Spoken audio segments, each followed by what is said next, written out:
Welcome back, everybody. And new tonight at 6, more on our one-on-one conversation with Bills safety Jordan Poyer. Now, earlier this spring, he came out about his decision to stop drinking last year. Then he reached out to our Lauren Hall with a little bit more to say. Yeah, he joined her for a 40-minute conversation from his home down in Florida.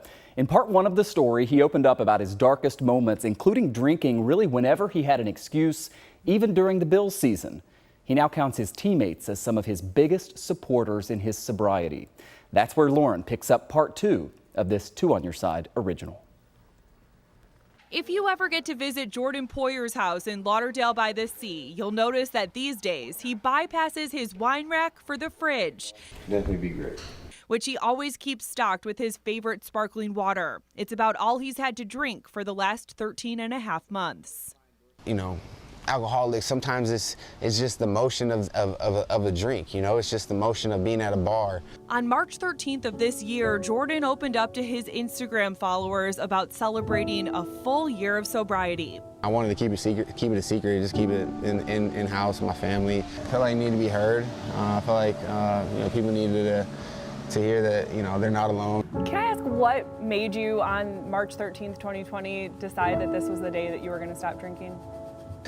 It was actually March 7th.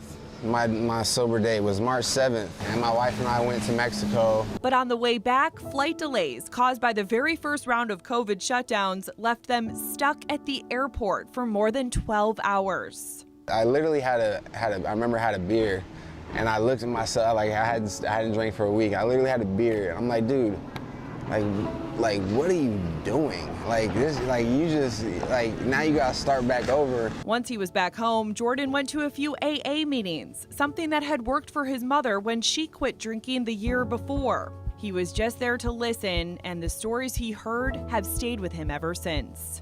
The more I came back, the more I realized, you know, I was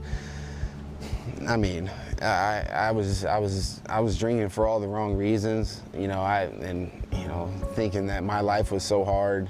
Some people really got some real stuff going on in life that, you know, made the stuff that I was worried about look like nothing, you know. And his next test came a few months later when he met up with some Bills teammates to train at Josh Norman's house in Virginia. That was the first challenge that I really had in my sobriety, and I had to let it off my chest. Like, hey, look, you know, this ain't me no more. And the amount of respect that I got from those guys, dude, I'll never forget these guys in my entire life. It's not, these guys ain't just football players. After that first experience with his teammates, Jordan knew he wanted to be able to do that for others.